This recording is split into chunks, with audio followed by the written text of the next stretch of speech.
Hi, my name is Winkie. In the memoir workshop, we reflected on how we felt in a certain place. This piece is called Stunned Silence. In the place it describes, I was thrown into the world of adults, and I realized I wasn't a protected little kid anymore. I had been walking for 30 minutes, yet I still couldn't figure out if I was cold from the March breeze biting at my cheeks that Sunday morning, or from the chill tickling my spine.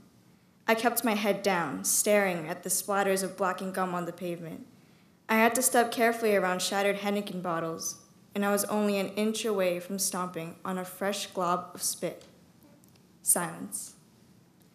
I glanced up, seeing colossal brick buildings, all red and identical. I decided I could go to one of the convenience shops around me until I felt safe to walk again. To my dismay, all their windows were plastered with for rent signs. Bright purple and orange graffiti littered their metal shutters. I tightened my jaw, unable to shake off the eerie sensation. You're almost at Janet's house, I reminded myself, if there are even houses there.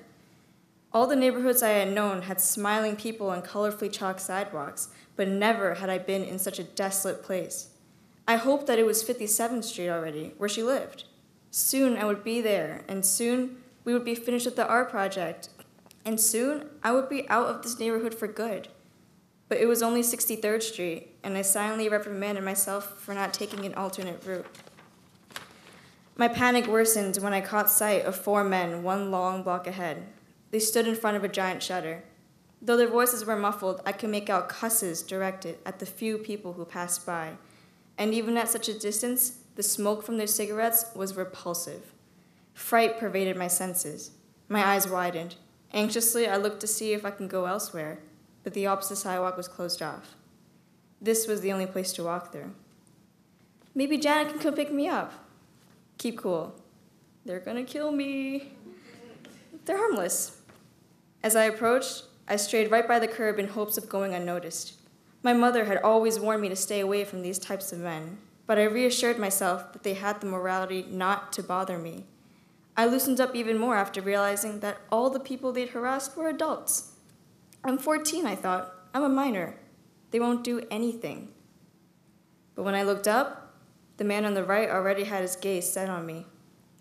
He took a puff from his cigarette and smirked, eyes trailing from the top of my beanie to the bottom of my boots. Hey, you going anywhere? The man next to him followed suit. Yeah, mommy, need a little help? He hollered in a raspy voice. My pace quickened. As I walked briskly past them, I tried to block their laughter out. I hid my face deeper in my scarf in an attempt to become invisible, though it was no use. I already felt completely exposed. The men could see right through me, could smell the dripping fear. I was so uneasy that their continuous taunts became white noise in my ears.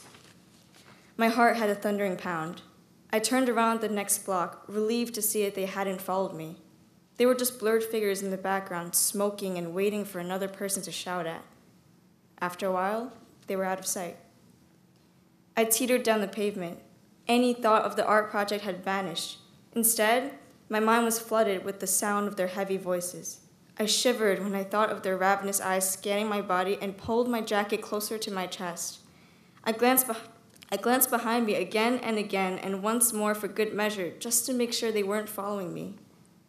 All of a sudden, the fear became fury. My fingernails dug deeper into my palms with every angry thought. I was disgusted at what they did. I was furious that I gave off such a vulnerable impression. Would anything have changed if I stood up for myself instead? Would I feel better now? In my head, I created a different scenario. I pictured myself with my chin tilted upward and my shoulder blades pressed against each other. I pictured myself standing as tall as a 5-foot girl could go. I pictured myself telling each and every one of them, go to hell. But all that had come out was stunned silence. Thank you.